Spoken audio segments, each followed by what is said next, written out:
El viento frío de noviembre golpeaba las ventanas del pequeño apartamento en Viena. Marcus Webb estaba sentado en una silla vieja, mirando las luces de la ciudad a través del cristal sucio. Había pasado 18 meses viviendo una mentira, y esa noche todo iba a terminar. O al menos eso esperaba.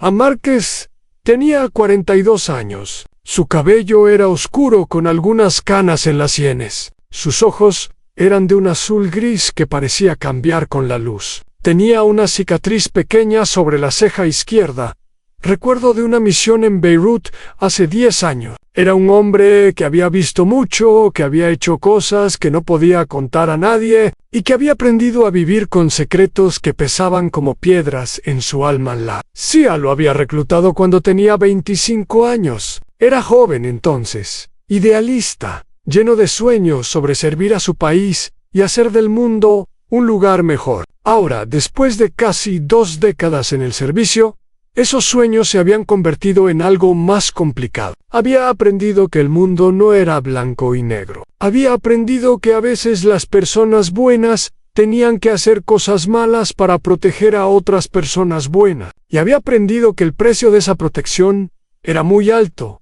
Su teléfono vibró sobre la mesa. Era un mensaje codificado de Langley. Lo leyó 2 veces para asegurarse de que entendía cada palabra. La reunión estaba confirmada. Esa noche, a las 11, en un almacén abandonado en las afueras de Praga, los cabecillas de la red finalmente habían aceptado reunirse con él, después de 18 meses de trabajo paciente, de construir confianza poco a poco, de fingir ser alguien que no era. El momento había llegado. Marcus se levantó y caminó hacia el espejo del baño. Miró su reflejo y vio a un extraño. Durante los últimos 18 meses había sido Hans Müller, un empresario alemán con conexiones en el mercado negro. Había aprendido a hablar con acento alemán, a moverse como un hombre de negocios europeo, a pensar como alguien que vendía armas sin hacer preguntas. La transformación había sido completa. A veces, en los momentos más oscuros de la noche, Marcus se preguntaba si todavía quedaba algo del hombre que había sido antes. A la red que estaba investigando era una de las más peligrosas del mundo. Traficaban con armas soviéticas, misiles, explosivos, todo lo que un grupo terrorista o un gobierno corrupto pudiera querer comprar. El líder era un hombre llamado Dmitry Volkov, un ex coronel del KGB que había desaparecido cuando la Unión Soviética empezó a debilitarse. Volkov era inteligente, cruel y completamente sin escrúpulos. Había construido su imperio de armas sobre montañas de cadáveres, y no le importaba añadir más.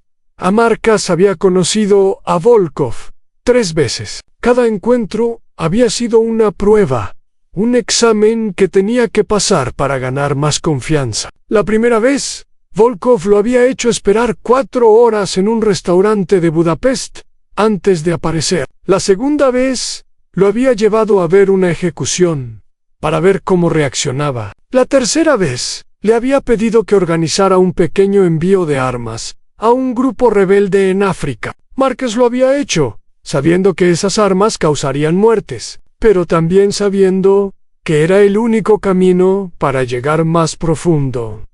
Ahora, finalmente, Volkov confiaba en él lo suficiente para revelarle la ubicación del gran cargamento. Misiles soviéticos SA-7, capaces de derribar aviones comerciales. Si esos misiles llegaban a las manos equivocadas, miles de personas inocentes podrían morir. Marcus no podía permitir que eso pasara.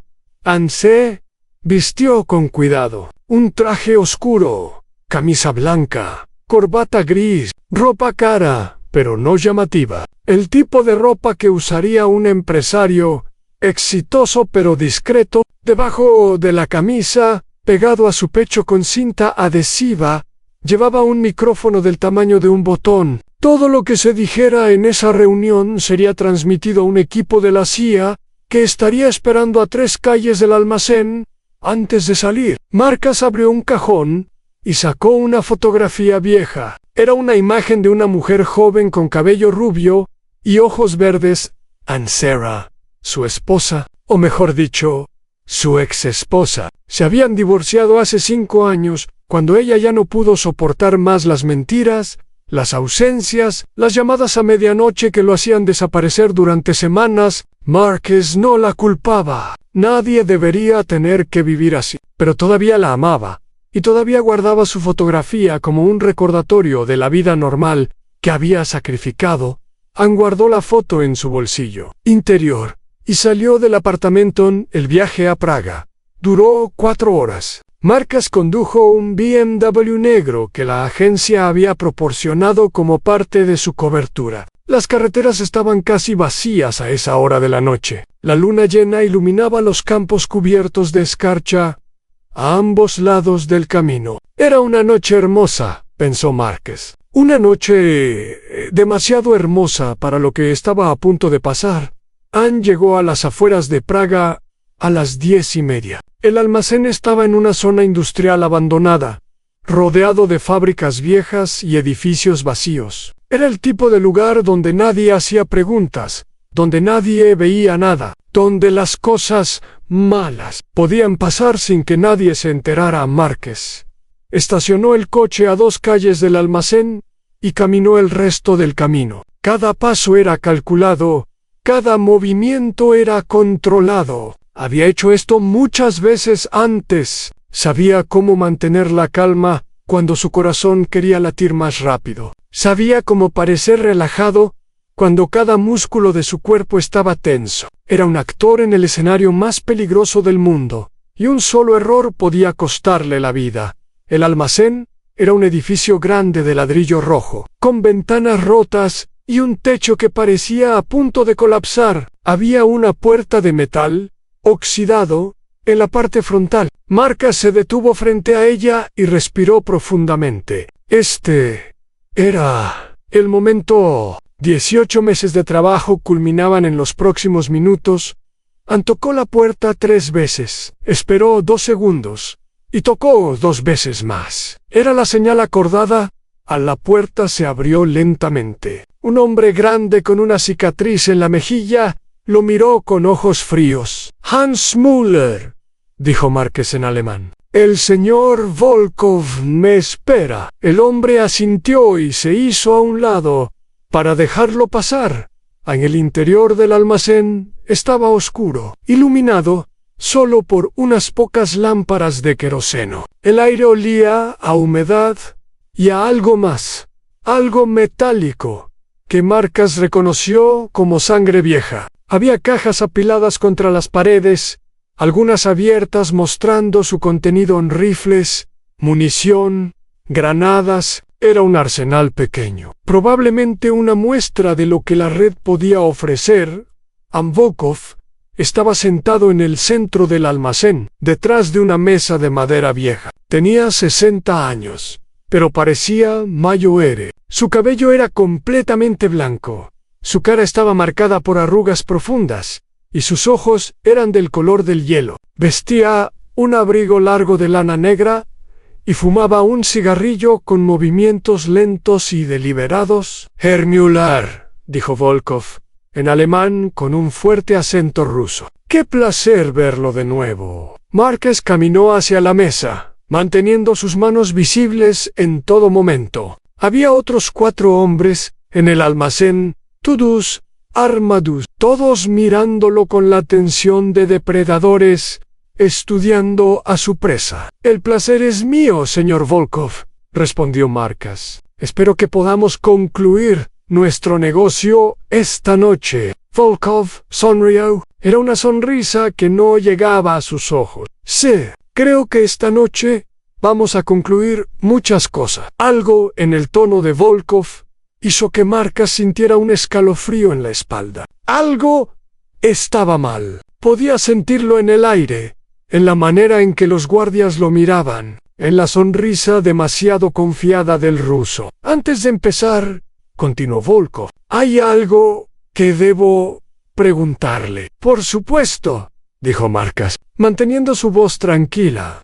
A Volkov apagó su cigarrillo lentamente, presionándolo contra la mesa hasta que la última brasa murió. ¿Cuánto tiempo lleva trabajando para la CIA, señor Webb? El mundo se detuvo. Marcus sintió como si alguien le hubiera golpeado en el estómago. Su mente trabajó rápidamente, buscando una salida, una explicación, cualquier cosa que pudiera decir para salvar la situación, pero sabía que era demasiado tarde. Volkov sabía su verdadero nombre. Eso significaba que sabía todo. «No sé de qué está hablando», dijo Marcus, pero su voz sonó débil incluso para sus propios oídos. Volkov rió. Era un sonido frío, sin humor. «Por favor, no me insulte», dijo. «Sé exactamente quién es usted. Marcus Webb, nacido en Boston, Massachusetts, reclutado por la CIA en 1969, ha trabajado en Beirut, Moscú, Berlín, tiene una exesposa llamada Sarah, que ahora vive en California. Su madre murió de cáncer hace 3 años. Su padre todavía vive en una casa de retiro en Florida». Cada palabra era como un cuchillo clavándose en el pecho de Marcos. Volkov sabía todo, absolutamente todo. ¿Cómo? Fue todo lo que Marcus pudo decir. «Tengo amigos en muchos lugares», respondió Volkov, «incluso en Langley, especialmente en Langley. Un topo. Había un topo en la CIA. Alguien había vendido su identidad, su vida, todo lo que era». Marcos miró hacia la puerta. Estaba a 20 metros. Había 4 hombres armados entre él y la salida. No tenía ninguna posibilidad. «Su equipo de extracción», continuó Volkov. «Los hombres que esperan a 3 calles de aquí ya han sido eliminados. Mis hombres los emboscaron hace 15 minutos». No podía ser verdad. Johnson, Patterson, García, hombres con los que había trabajado durante años, hombres que confiaban en él, hombres que tenían familias esperándolos en casa. «Usted es un hombre muerto, señor Webb», dijo Volkov, levantándose de su silla. «Pero no todavía. Primero, va a decirme todo lo que sabe sobre las operaciones de la CIA en Europa del Este, en cada agente, cada misión, cada secreto. Y luego, cuando ya no tenga nada más que decirme, lo mataré». 2 de los guardias agarraron a Marcus por los brazos. Él intentó resistirse, pero era inútil. Eran más fuertes que él, y estaban preparados.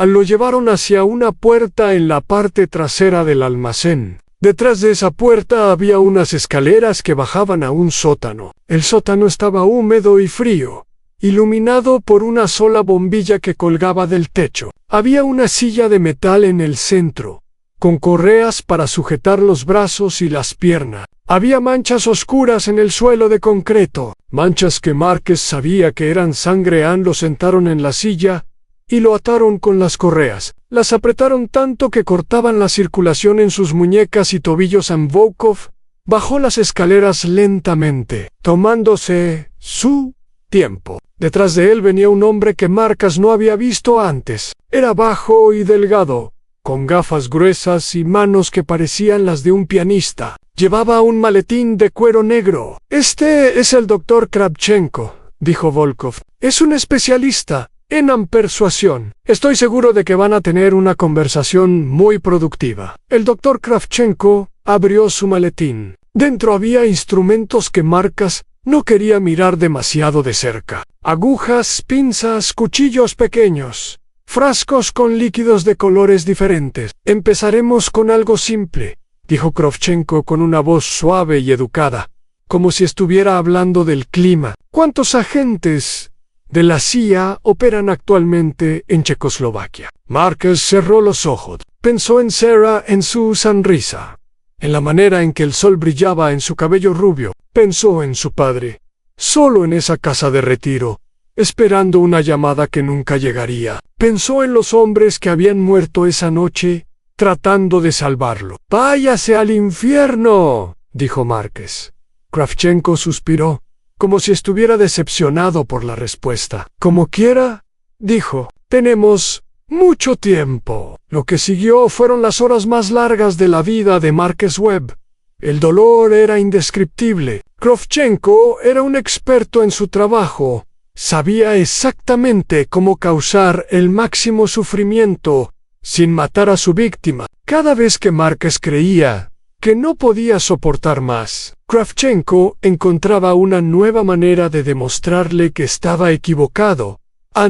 Pero Marcus no habló. No dijo nada. Gritó, lloró, suplicó que se detuvieran, pero no reveló ningún secreto. Pensó en todos los agentes que dependían de él, en todas las operaciones que serían destruidas si hablaba, en todas las vidas inocentes que se perderían, y ese pensamiento le dio la fuerza para resistir después de lo que parecieron siglos. Kravchenko finalmente se detuvo. Marcus estaba apenas consciente. Su cuerpo era una masa de dolor. Tenía la mandíbula rota, 2 costillas fracturadas y heridas en lugares que no quería pensar. «Es más fuerte de lo que esperaba», dijo Kravchenko a Volkov. «Pero todos hablan eventualmente. Necesita descansar un poco. Mañana continuaremos». Lo desataron de la silla y lo arrastraron a una celda pequeña en una esquina del sótano. Era un espacio diminuto, apenas lo suficientemente grande para acostarse. El suelo era de tierra húmeda y las paredes de piedra goteaban agua. No había luz, no había calor, no había nada. Lo tiraron adentro, como si fuera basura, y cerraron la puerta de metal con un golpe, que resonó en sus oídos. Marcus se quedó tendido en el suelo, incapaz de moverse, incapaz de pensar. El dolor era tan intenso que casi era un alivio, porque no dejaba espacio para nada más. No había miedo, no había esperanza, no había futuro, solo había ese momento. Y el siguiente después de ese en algún momento, perdió la conciencia. No supo si fueron minutos u horas. Cuando despertó, todo estaba oscuro y silencioso. Podía escuchar su propia respiración, débil y entrecortada. Podía sentir su corazón latiendo, demasiado rápido, como un animal atrapado.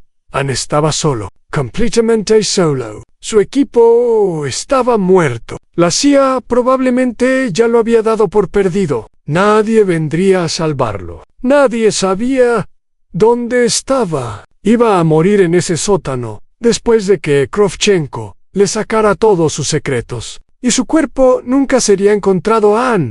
Pero incluso en ese momento de oscuridad absoluta, una pequeña parte de Marcus se negaba a rendirse. Una pequeña llama que no quería apagarse. Había sobrevivido situaciones imposibles antes. Había encontrado salidas cuando no parecía haber ninguna. Tal vez, solo tal vez, todavía había una oportunidad. Con esfuerzo supremo, Marcus se arrastró hasta la pared y se sentó con la espalda contra la piedra fría. Respiró profundamente, ignorando el dolor en sus costillas rotas. Tenía que pensar, tenía que encontrar una manera de salir de esto.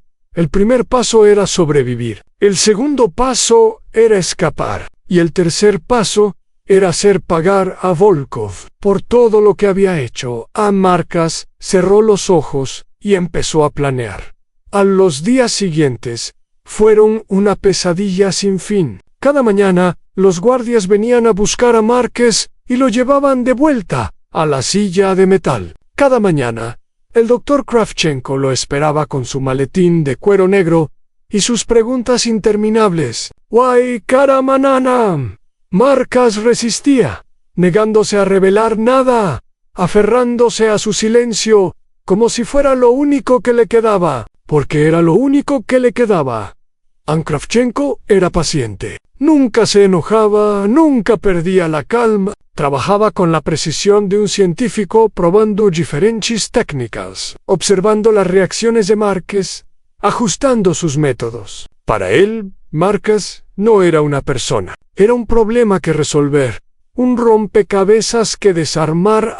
Entre las sesiones de interrogatorio, Marcus pasaba horas en su celda oscura, solo con sus pensamientos y su dolor. Trataba de mantener su mente ocupada, repasando operaciones antiguas, recordando detalles de su entrenamiento, cualquier cosa que lo distrajera del presente. A veces pensaba en Sarah, en los buenos tiempos que habían compartido antes de que todo se complicara. A veces pensaba en su padre, preguntándose si alguien le diría lo que había pasado con su hijo Am, pero sobre todo, Marcus observaba. Incluso en su estado debilitado, su entrenamiento no lo abandonaba. Contaba los guardias, memorizaba sus turnos, notaba cada detalle del sótano y del almacén de arriba. Había 4 guardias principales que trabajaban en rotaciones de 6 horas. Volkov visitaba una vez al día, generalmente por la tarde, para verificar el progreso de Kravchenko. Y había un 5.º hombre, más joven que los demás, que traía comida y agua a los prisioneros. Este joven era diferente. Marcus lo notó desde el primer día. Mientras los otros guardias lo miraban con desprecio o indiferencia, este joven parecía incómodo. Evitaba el contacto visual, se movía con nerviosismo, y a veces Marcus podía ver algo en sus ojos que parecía casi como culpa. Su nombre era Sergei. Marcus lo escuchó cuando otro guardia lo llamó para darle una orden. Era ucraniano, probablemente no mayor de 25 años, con cabello oscuro y ojos castaños que parecían demasiado suaves para un hombre en su línea de trabajo, el Tercidaya. Cuando Sergei vino a dejar un plato de sopa aguada y un pedazo de pan duro, Marcus decidió hablar. «Gracias», dijo en ruso. Su voz ronca por los gritos de las sesiones de tortura. Sergei se detuvo, sorprendido. Ningún prisionero le había agradecido nunca. «No me agradezcas», murmuró Sergei, sin mirarlo a los ojos. «Esto no es nada». «Es algo», respondió Marcus. «Es más de lo que necesitas hacer». Sergei no respondió. Dejó la comida en el suelo y se fue rápidamente, cerrando la puerta de metal detrás de él. Pero Marcus había visto algo en su expresión. Una grieta en su armadura. Era pequeña, pero era un comienzo. Durante los siguientes días, Marcus trabajó en esa grieta. Cada vez que Sergei venía con comida, Marcus le hablaba. Cosas simples al principio: el clima, la comida, preguntas sobre la vida de Sergei. El joven respondía con monosílabos, nervioso, mirando hacia la puerta como si temiera que alguien lo escuchara. Pero respondía, y cada conversación era un poco más larga que la anterior. Lentamente, Marcus empezó a armar la historia de Sergei. Había nacido en un pueblo pequeño en el oeste de Ucrania. Su padre había muerto cuando era niño, y su madre había trabajado en una fábrica para mantener a él y a su hermano menor. Había venido a trabajar para Volkov hace 2 años, atraído por promesas de dinero fácil. No sabía en lo que se estaba metiendo, hasta que fue demasiado tarde. «No es fácil salir una vez que entras», dijo Sergei una noche, su voz apenas un susurro. «Volkov no deja ir a nadie. Los que intentan escapar los encuentran. Siempre los encuentran». Marcus escuchaba sin juzgar. Sabía que Sergei necesitaba hablar. Necesitaba que alguien lo escuchara, que alguien entendiera que no era malo por naturaleza, solo un hombre joven que había tomado decisiones equivocadas. «¿Y tu hermano?», preguntó Marcus. «¿Dónde está ahora?». La expresión de Sergei cambió. Sus ojos se endurecieron, y Marcus vio algo que reconoció en dolor, mezclado con rabia. «Muerto», dijo Sergei. «Volkov lo mató hace 1 año». Marcus guardó silencio, esperando que Sergei continuara. «Mi hermano trabajaba para Volkov también», continuó Sergei, después de un momento. «Conducía camiones.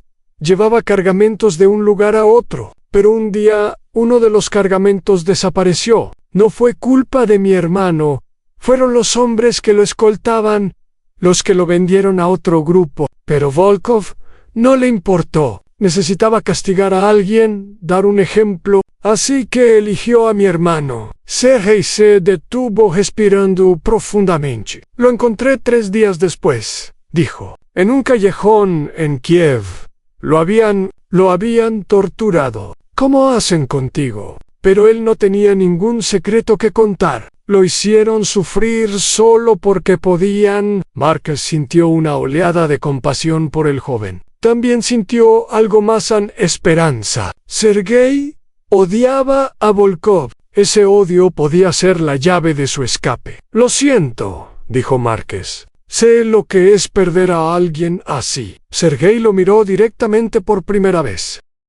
No lo sabes, dijo con amargura. No puedes saberlo. Perdí a mi madre, respondió Márquez. Cánceran fue lento y doloroso. Y perdí a mi esposa, no porque murió, pero porque este trabajo me la quitó. Y ahora voy a perder mi vida en este sótano. Así que sí, sé algo sobre perder. Sergei no dijo nada, pero sus ojos se suavizaron un poco.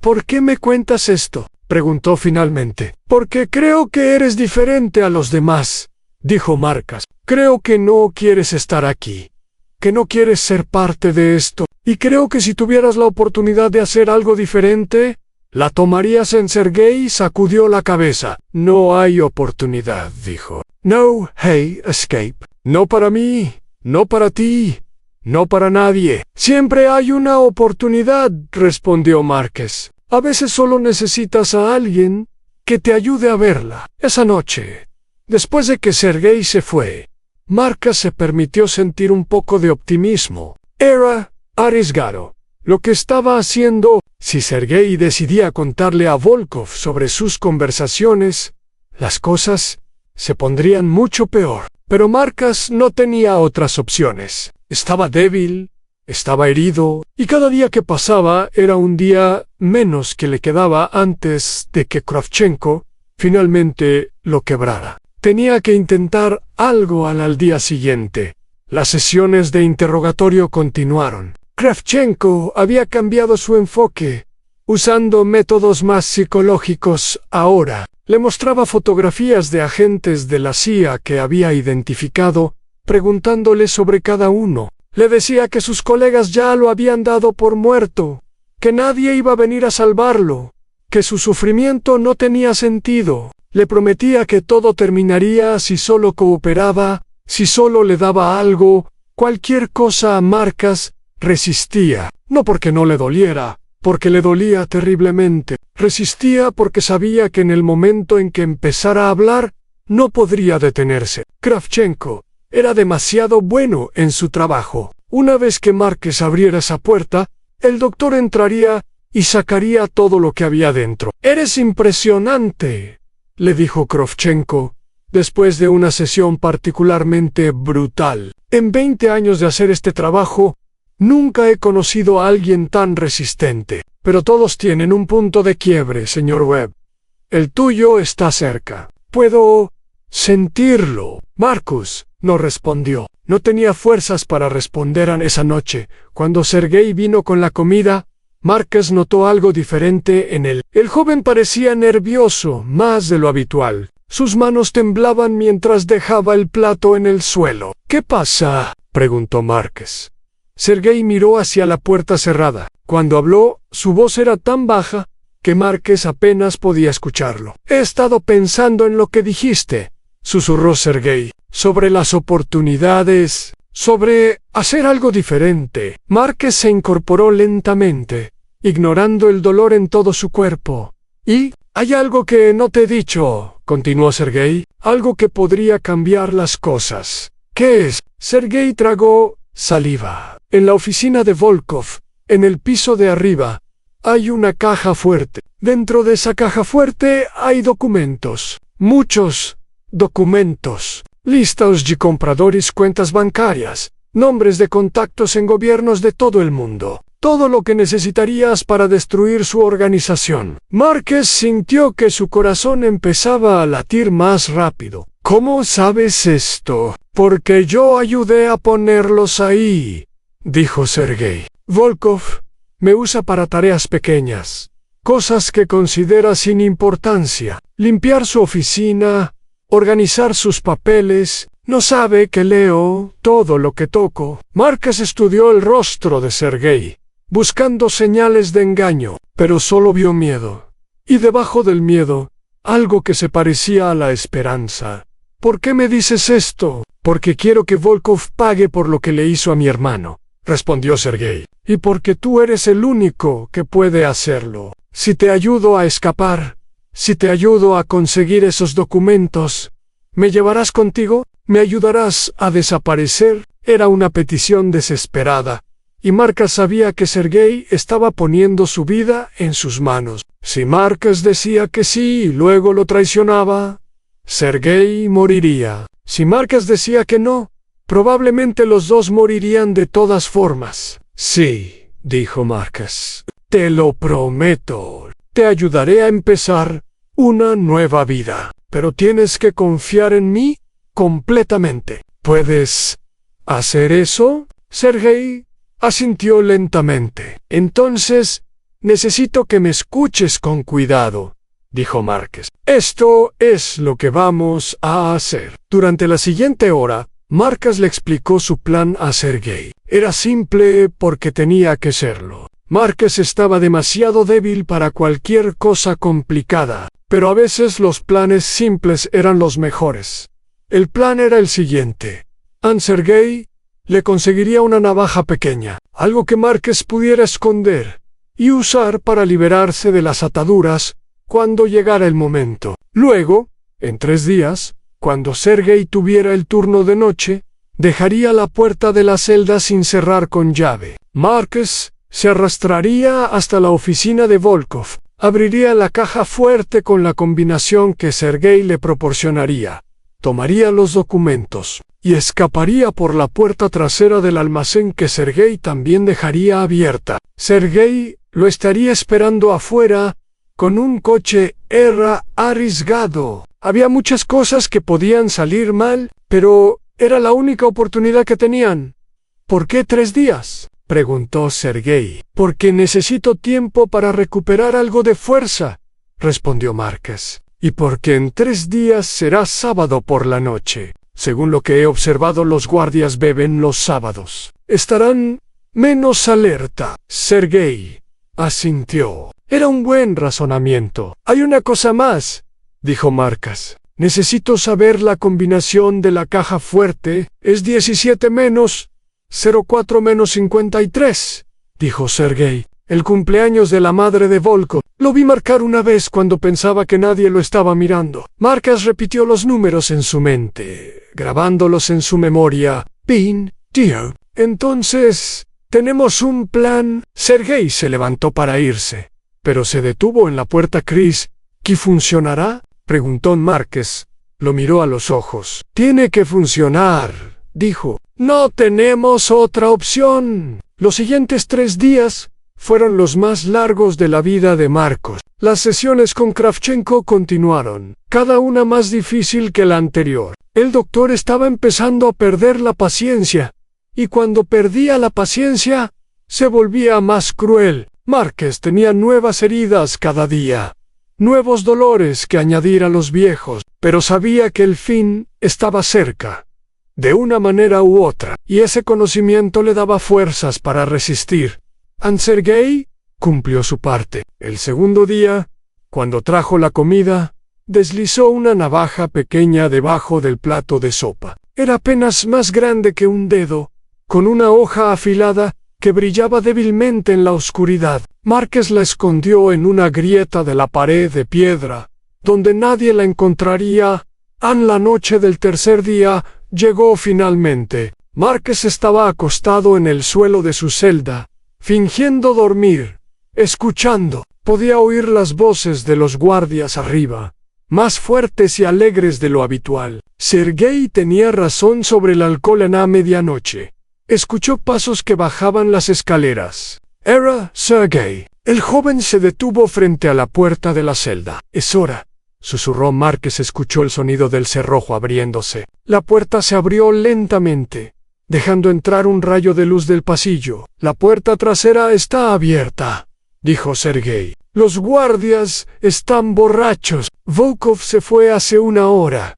No volverá hasta mañana. Es ahora o nunca. Marcas se levantó con esfuerzo. Cada movimiento era agonía, pero ignoró el dolor. Sacó la navaja de su escondite y la guardó en el bolsillo de sus pantalones rotos. «Guíame», dijo. Subieron las escaleras en silencio. El almacén estaba oscuro, iluminado solo por la luz de la luna que entraba por las ventanas rotas. Marcus podía ver a 3 guardias sentados alrededor de una mesa en la esquina, pasándose una botella de vodka. Ninguno miró en su dirección. Sergei lo llevó a través del almacén, manteniéndose en las sombras. Llegaron a una puerta en la parte trasera, que daba a un pasillo estrecho. Al final del pasillo había otra puerta, esta una de madera, con una cerradura vieja. «La oficina de Volkov», susurró Sergei. «La caja fuerte está detrás del escritorio. Date prisa,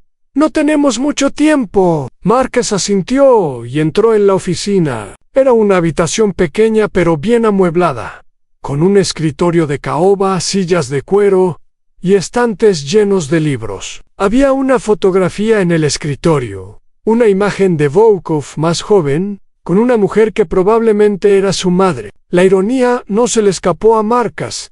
Detrás del escritorio, tal como Sergei había dicho, había una caja fuerte empotrada en la pared. Era vieja pero sólida, con un dial de combinación. En el frente Marcus se arrodilló frente a la caja fuerte. Sus manos temblaban, pero no de miedo. Era agotamiento puro y simple. Respiró profundamente y empezó a girar el dial. 17 a la derecha, 04 a la izquierda, 53 a la derecha. Hubo un clic satisfactorio y la puerta de la caja fuerte se abrió adentro. Había más de lo que Marcus había esperado. Carpetas gruesas, llenas de documentos, pasaportes de diferentes países, fajos de dinero en varias monedas. Y algo más, una cámara pequeña, probablemente usada para fotografiar documentos sensibles. Marcus agarró la cámara y empezó a fotografiar todo lo que podía. Listas de nombres, números de cuentas bancarias, direcciones, fechas, cantidades. Era un tesoro de información. Más de lo que la CIA había soñado conseguir en esta operación. Si lograba salir con todo esto, no solo destruiría la red de Volkov, destruiría redes en todo el mundo. Trabajó lo más rápido que pudo, pasando páginas, fotografiando, pasando más páginas. Estaba tan concentrado que casi no escuchó los pasos detrás de él. Casi Hanse dio vuelta justo a tiempo para ver a un guardia en la puerta, mirándolo con los ojos muy abiertos. El guardia tenía una pistola en la mano. «¿Qué demonios?», empezó a decir el guardia. Marcus no pensó, actuó. La navaja estaba en su mano antes de que se diera cuenta, y un segundo después estaba cruzando la habitación. El guardia levantó la pistola, pero Marcus fue más rápido. La navaja encontró su garganta antes de que pudiera disparar. El guardia cayó al suelo haciendo un ruido sordo que resonó en el silencio. Marcus se quedó quieto, escuchando. No había gritos de alarma, no había sonido de pasos corriendo. Nadie había escuchado. Volvió a la caja fuerte y terminó de fotografiar los documentos lo más rápido que pudo. Luego guardó la cámara en su bolsillo, cerró la caja fuerte y salió de la oficina. Sergei lo esperaba en el pasillo, pálido como un fantasma. «¿Qué pasó?», susurró viendo la sangre en las manos de Marcus. «Un problema», respondió Marcus. «Ya está resuelto. ¡Vámonos!». Corrieron hacia la puerta trasera. Marcus podía sentir su cuerpo empezando a fallar, sus piernas debilitándose, su visión oscureciéndose en los bordes, pero no podía detenerse. No cuando estaba tan cerca. En la puerta trasera estaba abierta, tal como Sergei había prometido. Salieron a un callejón oscuro detrás del almacén. El aire frío de la noche golpeó a Marcus como un puño, pero era el aire más dulce que había respirado en su vida. Había un coche estacionado al final del callejón, un Trabant viejo y oxidado, pero era un coche. «Las llaves están en el encendido», dijo Sergei. «Vámonos».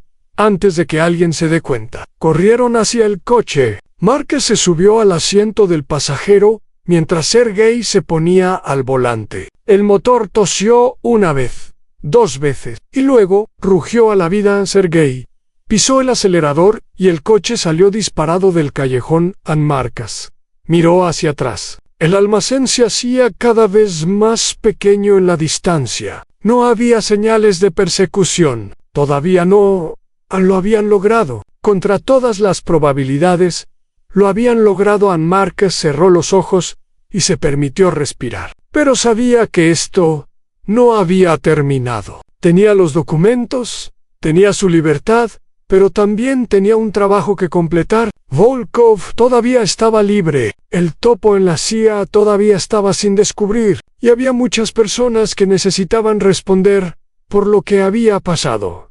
¿Hacia dónde?, preguntó Sergei. Marcus abrió los ojos. La embajada americana en Praga, dijo. Tenemos que llegar antes del amanecer. El coche aceleró en la noche, llevándolos hacia la ciudad, hacia la seguridad, hacia un futuro incierto. Pero por primera vez en días, Márquez sintió algo que había creído perdido para siempre.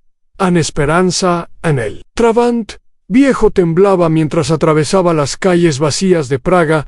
Era casi las 2 de la mañana, y la ciudad dormía bajo un manto de niebla que hacía que las farolas parecieran fantasmas flotando en la oscuridad. Márquez miraba por la ventana, viendo pasar los edificios antiguos, las iglesias con sus torres góticas, los puentes sobre el río Moldava. Era una ciudad hermosa, pensó, una ciudad que había visto demasiada historia, demasiado sufrimiento, demasiados secretos. Sergei conducía en silencio, sus manos apretando el volante con tanta fuerza que sus nudillos estaban blancos. De vez en cuando miraba por el espejo retrovisor, buscando señales de persecución. Hasta ahora, la carretera detrás de ellos permanecía vacía. «¿Cuánto falta?», preguntó Márquez. Su voz sonaba extraña, ronca y débil, como si perteneciera a otra persona. «15 minutos», respondió Sergei. «Tal vez menos si no hay tráfico». «No habrá tráfico a esta hora». Sergei asintió, pero no dijo nada más. Márquez tocó el bolsillo de su pantalón, sintiendo la forma de la cámara pequeña. Dentro de esa cámara había suficiente información para desmantelar la organización de Volkov por completo. Nombres, direcciones, cuentas bancarias, rutas de contrabando, contactos en gobiernos de media docena de países. Era más de lo que la CIA había esperado conseguir cuando lo enviaron a esta misión. Era más de lo que cualquiera había soñado. Pero había algo más en esas fotografías, algo que Márquez había visto mientras pasaba rápidamente las páginas en la oficina de Volkov. Una lista de nombres bajo el título «Activos en Occidente». Nombres que Márquez reconocía. Nombres de personas que trabajaban en agencias de inteligencia occidentales. Nombres de traidores. Uno de esos nombres le había helado la sangre cuando lo vio. Robert Harrison. Analista senior en la CIA, 20 años de servicio impecable. Un hombre que Márquez conocía personalmente, con quien había trabajado en varias operaciones. Un hombre que lo había traicionado. Harrison era el topo. Tenía que serlo. ¿De qué otra manera Volkov habría sabido la verdadera identidad de Márquez? ¿De qué otra manera habría sabido sobre el equipo de extracción y su ubicación exacta? El pensamiento de Harrison sentado cómodamente en su oficina de Langley, mientras Márquez era torturado en un sótano de Praga, llenaba a Márquez de una rabia fría y controlada. Pero la rabia podía esperar. Primero tenía que sobrevivir. Primero tenía que llegar a la embajada en el coche. Giró por una calle estrecha, y Márquez reconoció el área. Estaban cerca del centro de la ciudad, a pocas cuadras de la plaza de la ciudad vieja. La embajada americana estaba en la calle Tiar, en el barrio de Malastrana, al otro lado del río. «Cruza el puente de Carlos», dijo Márquez. Es el camino más corto. Sergei asintió y giró hacia el puente. El puente de Carlos era uno de los monumentos más famosos de Praga, un puente de piedra del siglo XIV, decorado con estatuas de santos. A esta hora de la noche estaba completamente desierto. Sus farolas antiguas, creando charcos de luz dorada en la niebla, estaban a mitad del puente cuando Márquez vio los faros. Venían desde atrás, moviéndose rápidamente. 2 coches, tal vez 3, y venían directamente hacia ellos. «Acelera», dijo Márquez.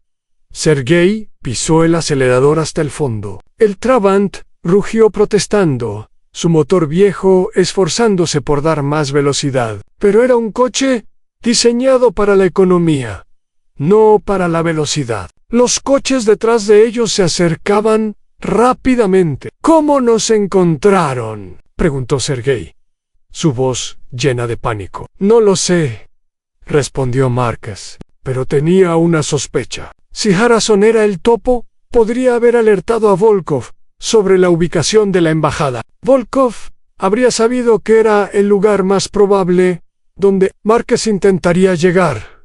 Llegaron al final del puente y giraron bruscamente a la izquierda. El Trabant casi volcó, sus neumáticos chirriando sobre el pavimento mojado. Detrás de ellos, los coches de persecución también giraron. Manteniéndose cerca, Márquez miró hacia adelante, tratando de orientarse. Conocía estas calles. Había estudiado mapas de Praga antes de la misión. Si tomaban la siguiente derecha, llegarían a una zona de calles estrechas y laberínticas donde los coches más grandes tendrían dificultad para seguirlos. «¡A la derecha!», gritó Márquez. Sergei giró el volante. El Trabant se metió por un callejón tan estrecho que los espejos laterales casi rozaban las paredes. Era un truco arriesgado, pero funcionó. Márquez escuchó el sonido de frenos detrás de ellos cuando uno de los coches de persecución intentó seguirlos y se atascó, pero los otros coches conocían la ciudad. También tomaron rutas alternativas, tratando de cortarles el paso durante los siguientes 5 minutos. Fue un juego de gato y ratón. A través de las calles de Praga, Sergei conducía con una habilidad que sorprendió a Márquez, esquivando callejones, saltando aceras, haciendo giros imposibles. Pero los perseguidores eran persistentes y conocían el terreno. «La embajada está a 2 calles», dijo Márquez, reconociendo un edificio. No terminó la frase. Un coche negro apareció frente a ellos, bloqueando la calle. Sergei frenó bruscamente. El Trabant, derrapando hasta detenerse a metros del otro vehículo, estaban atrapados. Las puertas del coche negro se abrieron y 4 hombres salieron. Márquez reconoció a uno de ellos. Era el guardia, con la cicatriz que lo había dejado entrar al almacén la primera noche. El hombre que ahora tenía una pistola apuntando directamente a su cabeza. «¡Fuera del coche!», ordenó el guardia. Márquez miró a Sergei. El joven estaba temblando, sus ojos llenos de terror. Había arriesgado todo para ayudar a Márquez, y ahora iban a morir los 2, pero Márquez no estaba listo para rendirse, no después de todo lo que había pasado. Cuando abra la puerta, susurró a Sergei sin mover los labios: «Pisa el acelerador y no te detengas por nada. ¿Qué vas a? Solo hazlo». Márquez abrió la puerta del coche y salió lentamente, sus manos levantadas. Los hombres armados se concentraron en él, sus armas siguiendo cada uno de sus movimientos. Era exactamente lo que Márquez quería. «El jefe quiere verte», dijo el guardia de la cicatriz. «Dice que tienen asuntos pendientes». «Estoy seguro de que sí», respondió Márquez. Mientras hablaba, su mano derecha se movió lentamente hacia su bolsillo. Los hombres no lo notaron. Estaban demasiado concentrados en su cara, esperando señales de resistencia. La navaja todavía estaba en su bolsillo. Estaba manchada de sangre seca, pero el filo seguía siendo bueno. Márquez calculó la distancia. El guardia más cercano estaba a 3 metros. Los otros estaban más lejos, dispersos alrededor del coche negro. Si se movía lo suficientemente rápido, podría tomar al primero como escudo humano antes de que los demás tuvieran tiempo de reaccionar. Era un plan desesperado. Probablemente no funcionaría. Probablemente moriría en los próximos segundos. Pero era mejor que dejarse capturar de nuevo, mejor que volver a ese sótano y esa silla de metal al Marcus. Respiró profundamente. Pensó en Sarah, en su padre, en todas las cosas que nunca había dicho a las personas que amaba. Luego dejó de pensar, y actúan todo sucedió en un momento. Marcus sacó la navaja y la lanzó al guardia más cercano. Al mismo tiempo gritó, ¡ahora! Y se tiró al suelo. Sergei pisó el acelerador. El Trabant saltó hacia adelante, golpeando a 2 de los hombres que estaban demasiado cerca. Hubo disparos, gritos, el sonido de metal, golpeando metal en Marcus. Rodó sobre el pavimento, ignorando el dolor explosivo en sus costillas. Vio a un hombre apuntándole, y se movió justo a tiempo, la bala pasando tan cerca que pudo sentir el calor. Agarró una piedra suelta del suelo y la lanzó a la cara del hombre, cegándolo momentáneamente.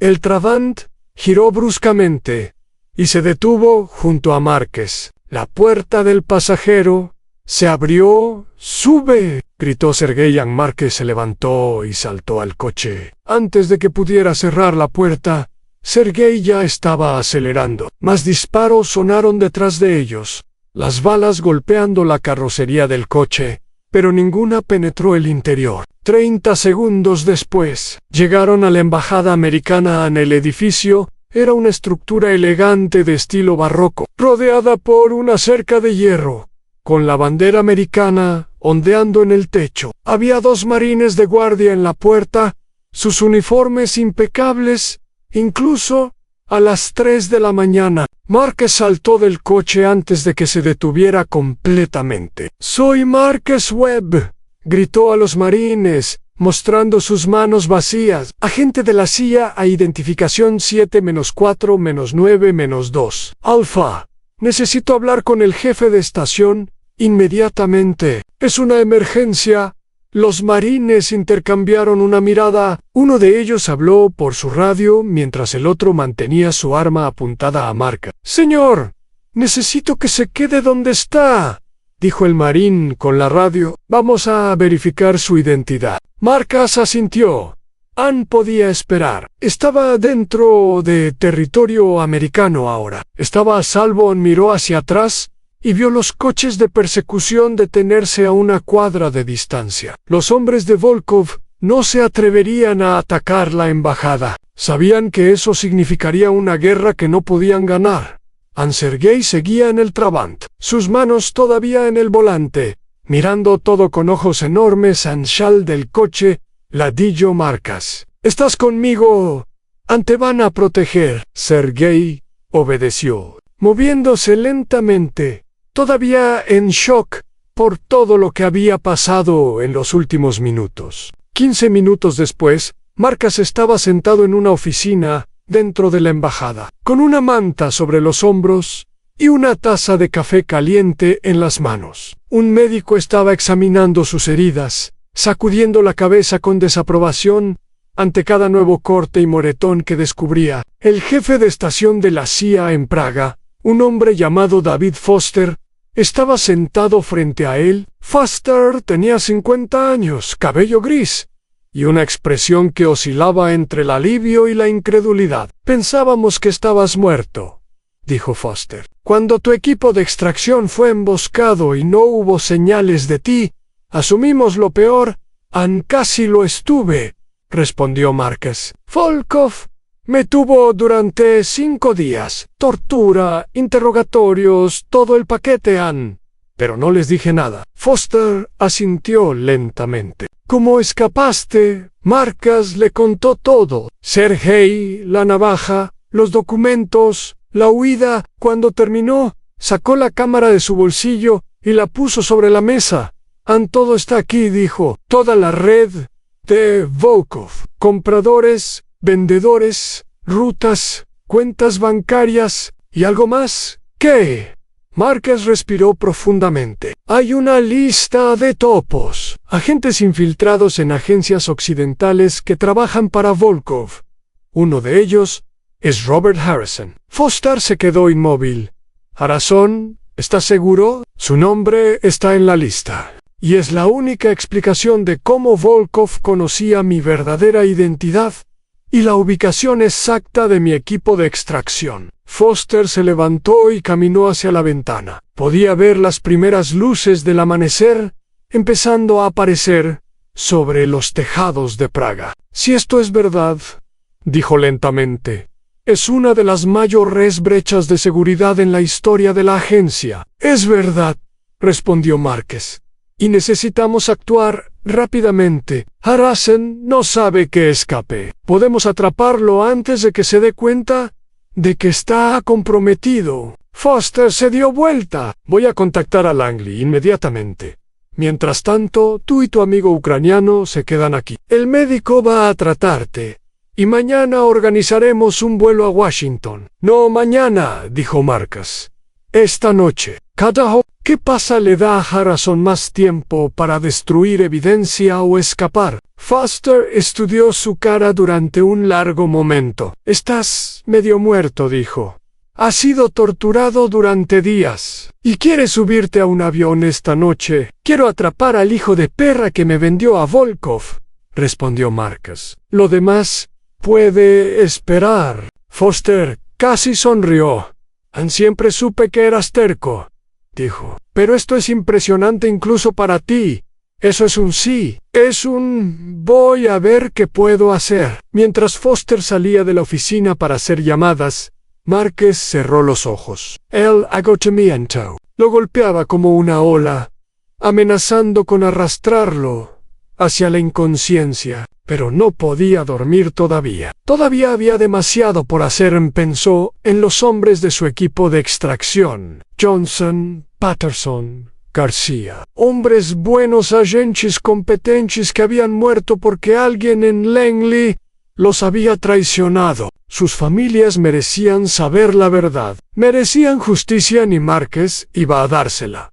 Sergei entró en la oficina, acompañado por uno de los marines. El joven ucraniano había sido limpiado y vestido con ropa nueva, proporcionada por la embajada. Parecía menos asustado ahora, pero todavía había una tensión en sus hombros que probablemente tardaría mucho tiempo en desaparecer.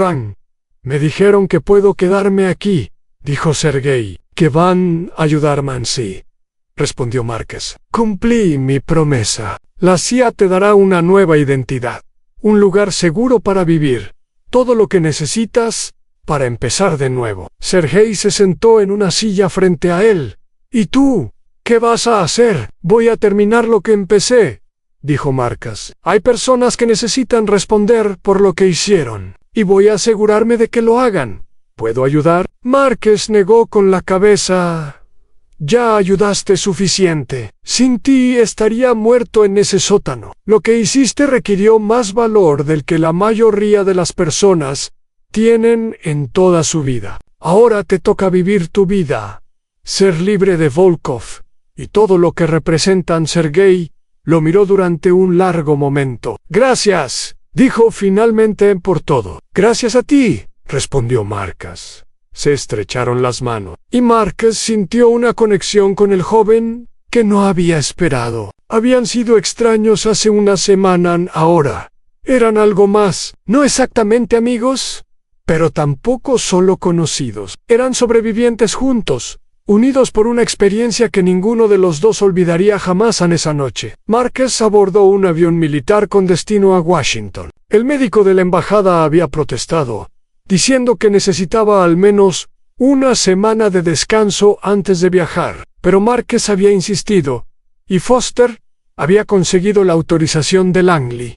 El vuelo duró 8 horas. Márquez pasa la mayor parte dormido, su cuerpo finalmente rindiéndose al agotamiento, pero incluso en sus sueños no podía escapar de lo que había vivido. Veía el rostro de Kravchenko, sentía el dolor de los interrogatorios, escuchaba la voz de Volkov, diciendo: «Sabemos quién eres, señor Webb». Cuando el avión aterrizó en la base aérea de Andrews cerca de Washington, ya era la mañana siguiente. Márquez bajó por la escalerilla del avión y vio un convoy de coches negros esperándolo en la pista. El director adjunto de la CIA, Thomas Brennan, estaba de pie junto al primer coche. Era un hombre alto con cabello canoso y una expresión que rara vez revelaba lo que pensaba. Márquez lo conocía desde hacía años, aunque nunca habían trabajado directamente juntos. «Bienvenido a casa», dijo Brennan,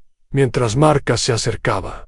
«Has tenido una semana interesante». «Esa es una manera de decirlo», respondió Márquez. Brennan le indicó que subiera al coche. Una vez que estuvieron dentro y el convoy empezó a moverse, Brennan habló de nuevo. «He visto las fotografías que enviaste desde Praganés, un tesoro de inteligencia. Vamos a estar ocupados durante meses analizando toda la información». «¿Y Harrison?».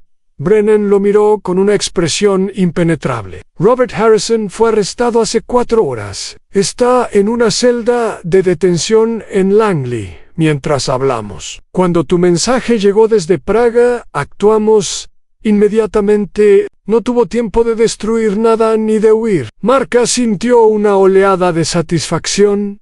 Era un comienzo. Solo un comienzo, pero era algo. ¿Va a hablar? «Todavía no», admitió Brennan. «Pero la O'Hara tienen métodos muy persuasivos en los interrogatorios». Márquez no dijo nada. Conocía esos métodos. Los había experimentado de primera mano. «Hay algo más que deberías saber», continuó Brennan. «La información que conseguiste no solo compromete a Harrison. Hay otros 5 nombres en esa lista. Agentes en el MI6 británico, el BND alemán y la DGS francesa. Estamos coordinando con nuestros aliados para actuar simultáneamente en». Márquez asintió. Era más grande de lo que había imaginado. Volkov no solo tenía un topo en la CIA, tenía una red de traidores en todas las principales agencias de inteligencia occidentales. «¿Y Volkov?», preguntó Márquez. «¿Qué sabemos de él?». La expresión de Brennan se oscureció. Desapareció. Cuando nuestros aliados checos llegaron al almacén, estaba vacío. Volkov y sus hombres se habían ido, llevándose todo lo que pudieron. «Entonces sigue libre, por ahora», dijo Brennan. «Pero gracias a ti, sabemos exactamente cómo opera. Sabemos quiénes son sus compradores, dónde guarda su dinero, cuáles son sus rutas. Es solo cuestión de tiempo antes de que lo encontremos». Márquez miró por la ventana del coche. Estaban entrando en la sede de la CIA. Un complejo de edificios grises rodeado de cercas y guardias de seguridad. Era un lugar que conocía bien. Un lugar que había llamado hogar durante casi 2 décadas.